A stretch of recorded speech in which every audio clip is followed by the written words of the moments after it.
안녕하십니까. 에스온 성형외과 노복균 원장입니다. 오늘은 제 블로그를 통해서 공개하였던 여러 증례에 대해서 살펴보도록 하겠습니다. 먼저 하안검 성형 눈밑 지방 재배치 내용입니다. 눈밑 지방이 돌출되고 눈물 고랑이 심하게 보이고 좀 칙칙해 보이는 다크서클이 심하고 이런 경우에는 이런 수술을 통해서 그러한 부분들을 개선할 수 있습니다. 일반적으로 지방이 많이 튀어나와 있다고 해서 지방을 제거하면 문제가 해결됩니까? 라고 했을 때 그렇지는 않습니다. 과도한 지방을 제거하게 되면 눈이 뒤아래로 꺼지고 다른 의도치 않은 모습들이 발생할 수 있습니다. 일례로 젊었을 때 지방을 많이 빼버린 경우의 모습입니다. 튀어나온 지방은 없지만 조금 어둡기도 하고 뭔가 칙칙한 이런 느낌입니다. 그래서 이런 분들은 지방 이식을 하였더니 더 좋은 모습으로 바뀌었습니다. 눈밑 지방 재배치는 눈 안쪽 지방을 싸고 있는 이 막을 열어서 골진 부분을 해소해주는 수술입니다.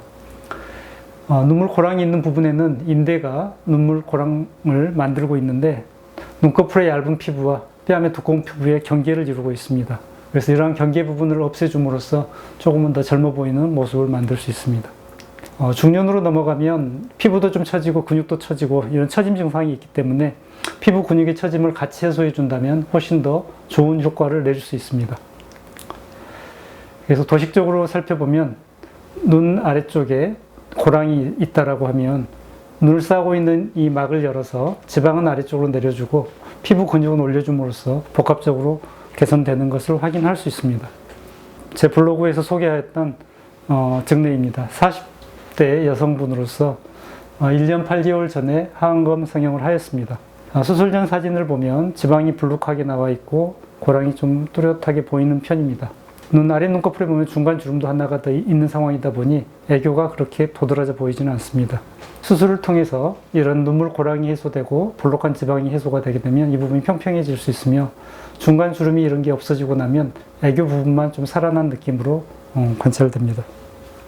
양쪽 모습이고 정도의 차이는 있지만 양쪽 다 비슷한 형태의 이런 중간 주름과 돌출될 지방, 눈물 고랑이 있었습니다. 두 쪽 다 잘 교정되어 있는 모습입니다. 눈 아래쪽을 보는 모습입니다. 아래쪽을 보거나 위를 보거나 이런 동작을 했을 때 이런 주름들이 훨씬 더 부각돼 보이고 골진 부분이 있었는데 피부 절개를 통해서 개선한 경우에는 이러한 부분들이 훨씬 더 잘 개선된 걸 확인할 수 있습니다. 양쪽 눈 모습입니다. 자, 위를 보게 되면 눈이 위를 향하면서 아래쪽을 좀 밀어주기 때문에 훨씬 더 도드라진 지방이 돌출되어 보이게 됩니다.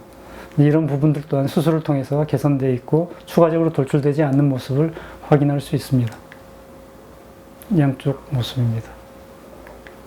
웃어보세요 라고 말을 했을 때 표정을 짓는 모습입니다. 수술 전에는 표정 근육이 움직이면서 이런 골짜기들이 훨씬 더 도드라지고 여러 주름들이 생겼다면 수술 후에는 이런 부분들이 많이 완화되고 눈밑 애교만 부각되어 보이는 형태로 바뀌었습니다.